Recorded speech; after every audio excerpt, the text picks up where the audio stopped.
오시는 분들 중에 나는 사지도 않고 가격만 물어봤다 이렇게 억울해하시는 분들도 꽤 있지 않나요? 네, 그게 가장 큰 오해입니다. 많은 분들이 호기심에 검색만 해봤다, 문의만 하고 돈은 안 보냈다 하면 괜찮은 줄 아시는데 천만의 말씀입니다. 수사기관이 요즘 텔레그램 마약방을 상시 모니터링하고 있어서 단순 문의만으로도 바로 수사 대상에 오릅니다. 아, 단순 문의만으로도요? 진짜 무서운 것 같습니다. 그럼 만약에 덜컥 경찰에서 연락이 오면 어떻게 해야 합니까? 당황해서 무조건 아니라고 잡아떼는 분들도 계실 것 같은데요. 절대 그러시면 안 됩니다. 요즘은 포렌식 기술이 좋아져서 텔레그램 기록도 다 복구됩니다. 증거가 뻔히 있는데 무조건 부인하면 반성의 기미가 없다고 보아서 구속영장이 청구될 확률도 높아집니다. 이럴 때일수록 저희 같은 전문가랑 골든타임을 잡아야 합니다. 맞습니다. 사실 마약 범죄는 처벌 수위가 엄청나게 세잖아요. 단순 소지만 해도 1년 이상 징역이고, 그래서 다들 감옥 갈까 벌벌 떠시는데 저희 예율이 최근에 해결했던 사건이 기억나시죠? 네, 그 의뢰인분도 투약 혐의가 명백해서 실형, 그러니까 감옥까지 갈 위기였습니다. 하지만 저희가 어떻게 했습니까? 초기부터 범행을 인정하고 구체적인 재활치료 계획서, 병원 상담 내역, 그리고 가족들의 탄원서까지 재판부가 이 사람이 진짜 마약을 끊을 의지가 있다고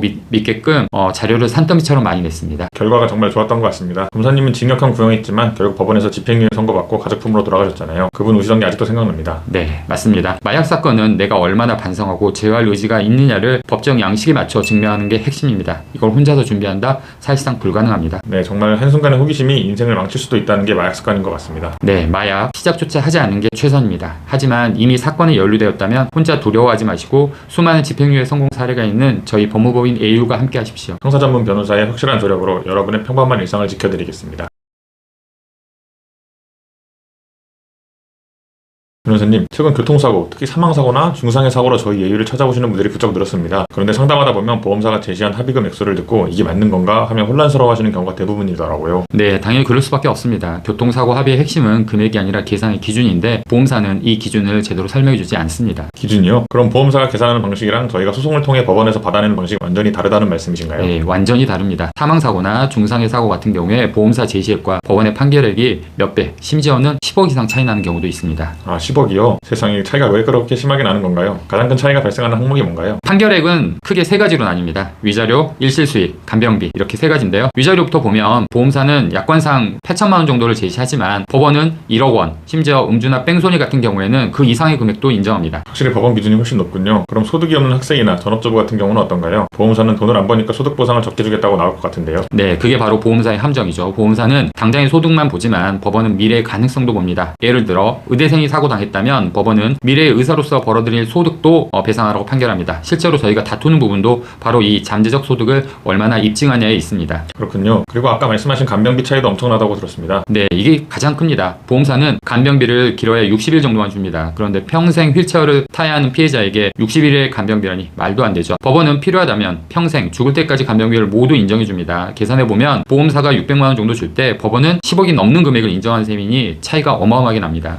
설명을 듣고 나니 보험사가 제시하는 금액에 덜컥 합의서 도장을 찍으면 절대 안 되겠다는 생각이 듭니다. 맞습니다. 교통사고 합의는 누가 더 불쌍하냐가 아니라 누가 더 구체적으로 입증하냐의 싸움입니다. 수많은 사망, 중상해 사고에서 승소를 이끌어낸 비결도 바로 그 입증의 치밀함에 있습니다. 네, 억울한 사고를 당하신 분들 혼자 고민하지 마시고 저희 예율의 문을 두드려 주셨으면 좋겠습니다. 네, 평생에 한 번 있을까 말까 한 사고 그 막막함을 잘 알고 있습니다. 보험사의 전략에 휘둘리지 않도록 법무부의 예율이 여러분의 든든한 파트너가 되어드리겠습니다.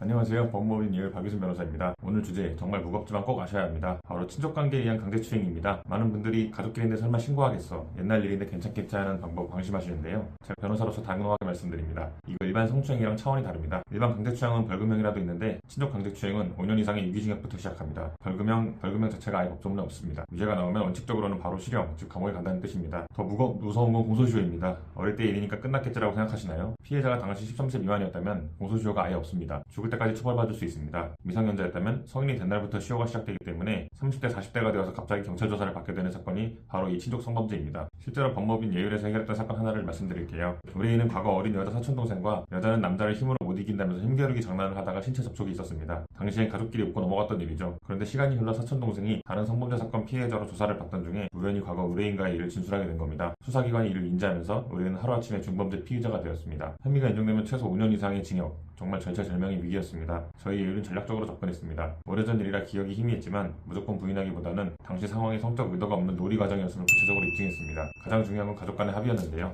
친족 사건은 가족 전체가 얽혀 있어 합의가 정말 어렵습니다. 저희 예율이 조심스럽게 중재에 나섰고 피해자의 처벌 불원을 이끌어냈습니다. 결과는 어떻게 됐을까요? 법원은 징역 1년을 선고했지만 저희 변론을 받아들여 최종적으로 집행유예 2년을 선고했습니다. 의뢰인은 실형을 면하고 가족의 품으로 돌아갈 수 있었습니다. 친족 성범죄, 가족이라는 이유로 덮으려다가 더 큰 화를 부릅니다. 저 박 교수는 성공 사례로 증명합니다. 지금 억울한 상황이라면 주저 말고 연락 주십시오. 제가 직접 끝까지 덮겠습니다. 안녕하세요. 법무법인 예율의 박유순 변호사입니다. 상담을 하다 보면 가장 안타까운 경우가 바로 이겁니다. 변호사님, 저는 전과도 없는 초범이니까 그냥 벌금 좀 내고 끝나겠죠? 여러분, 이거 정말 위험한 착각입니다. 법전을 펼쳐볼까요? 강간죄는 3년 이상의 유기징역부터 시작합니다. 눈 씻고 찾아봐도 벌금형 자체가 없습니다. 혐의가 인정되면 초범이라도 원칙적으로는 바로 징역형, 즉 감옥에 가야 한다는 뜻입니다. 더 무서운 건 신상정보 등록, 취업 제한, 심지어 전자발찌 부착까지 한번 유죄 판결을 받으면 평생 성범죄자라는 꼬리표를 달고 사회적으로 매장당하게 됩니다. 그래서 수사기관은 초범이라도 사안이 중대하면 주저없이 구속영장을 청구합니다. 그럼 억울할 땐 어떻게 해야 할까요? 무작정 우리 사랑했던 사이예요 라며 카톡 대화 내용만 보여주면 될까요? 절대 아닙니다. 단순히 사랑해라는 문자 몇 개로는 성관계 동의를 입증하기 어렵습니다. 여기서 제 노하우를 하나 알려드리겠습니다. 수사기관은 맥락의 일관성을 봅니다. 단순히 그 순간의 동의뿐만 아니라 사건 전후의 분위기, 사건 직후의 피해자 행동을 봅니다. 성폭행을 당했다는 피해자가 사건 직후 가해자와 다정하게 식사를 하거나 평소처럼 연락을 주고받았다면 이런 피해자답지 않은 행동을 포착해서 진술의 모순을 깨트리는 것이 핵심입니다. 실제로 예율이 해결했던 사건을 말씀드리죠. 의뢰인은 평소 알고 지내던 이성과 집에서 술을 마시고 관계를 가졌는데 상대방이 돌연 술에 취해 저항할 수 없었다며 강간으로 고소한 사건이었습니다. 밀폐된 집안, 목격자도 없는 상황, 정말 막막했죠. 하지만 저희 예율은 포기하지 않았습니다. 저희는 사건 직후 피해자가 보인 행동과 대화 내용을 초단위로 분석했습니다. 그 결과 피해자의 행동이 강제로 성폭행을 당한 사람의 일반적인 반응과는 거리가 멀다는 점을 법리적으로 입증했습니다. 결국 재판부는 저희의 손을 들어주었고 의뢰인은 무죄 선고를 받고 억울한 누명을 벗을 수 있었습니다. 연인 사이의 성범죄, 진실은 밝혀지겠지라는 아니란 생각은 금물입니다. 첫 경찰 조사 때 내뱉은 말 한마디가 여러분의 인생을 결정합니다. 혼자 고민하지 마십시오. 성범죄 변호사가 있는 예율이 여러분의 억울함을 끝까지 밝혀드리겠습니다. 지금 도움이 필요하시면 바로 연락 주십시오.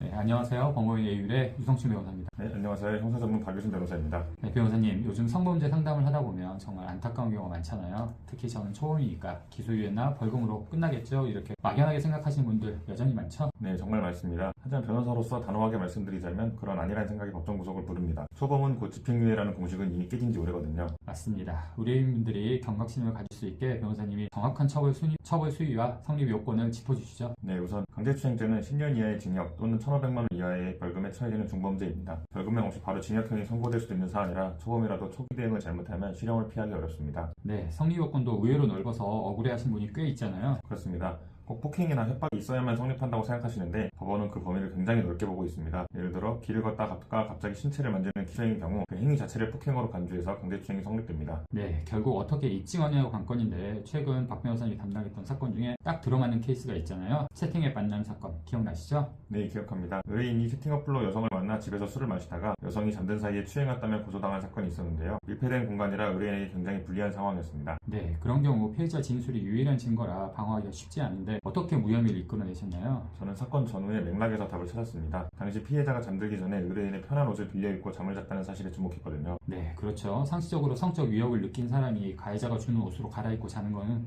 흔치 않으니까요. 정확합니다. 성적 수치심이나 공포심을 느꼈다면 남자의 옷으로 환복하고 편하게 잠들 수 없다는 점을 경험치에 비추어 강력하게 주장했습니다. 결국 검찰에서도 이 주장을 받아들여서 증거 불충분, 혐의 없음 처분을 내렸습니다. 네, 역시 디테일을 놓치지 않은 덕분에 억울한 누명을 벗을 수 있었네요. 이처럼 강제추행 사건은 첫 단추를 어떻게 끼우느냐가 정말 중요한 것 같습니다. 맞습니다. 변호사가 상담부터 재판까지 직접 관리해야 놓치는 증거 없이 제대로 방어할 수 있습니다. 예, 지금 이 순간 억울한 혐의를 갖고 계시거나 법률적 도움이 절실하신 분들은 언제든지 저희 법무원 예율로 연락 주십시오. 안녕하세요. 법무법인 예율의 박유순 변호사입니다. 안녕하세요. 유성춘 변호사입니다. 예, 변호사님, 최근에 상담하다 보면 성범죄 고소를 했다가 증거 불충분으로 상대방의 무혐의가 나오면 역으로 무고죄로 고소를 당해서 멘붕에 빠져 오시는 분들이 정말 많더라고요. 네, 맞습니다. 실제로 성범죄 사건은 은밀한 곳에서 일어나다 보니 증거가 없는 경우가 많잖아요. 이때 억울함을 풀려고 신고했다가 오히려 가해자를 처벌받게 할 목적으로 허위 신고를 했다며 무고죄로 역고소를 당한 상황이 빈번합니다. 그런데 많은 분들이 내가 당해서 신고했는데 설마 처벌받겠어? 라고 가볍게 생각하시는데 무고죄 처벌 수위 절대 가볍지 않죠? 네, 정말 조심하셔야 됩니다. 무고죄는 국가의 사법 질서를 교란한 중범죄라고 봅니다. 혐의가 인정되면 10년 이하의 징역 또는 1,500만 원 이하 벌금이면 아주 무거운 처벌을 받게 됩니다. 10년이라니 정말 무섭네요. 그런데 변호사님, 만약 내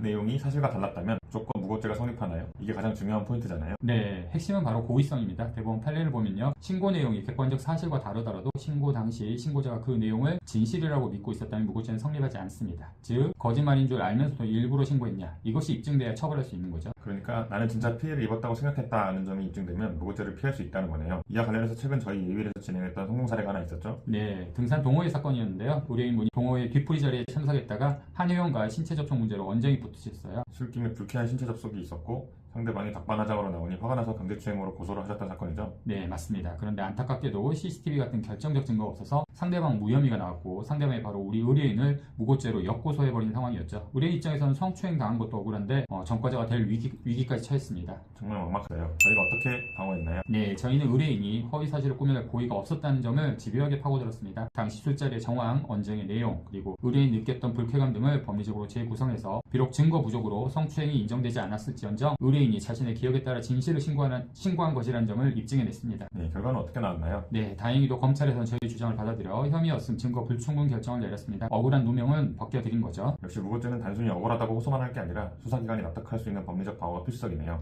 네, 맞습니다. 무고죄는 입증이 매우 까다롭고 전문적인 영역입니다. 신고 경위부터 고의성 여부까지 철저하게 분석해서 대응해야 합니다. 억울한 상황에 처했다면 혼자 고민하지 마시고 사건 초기부터 전문가의 조력을 받으십시오.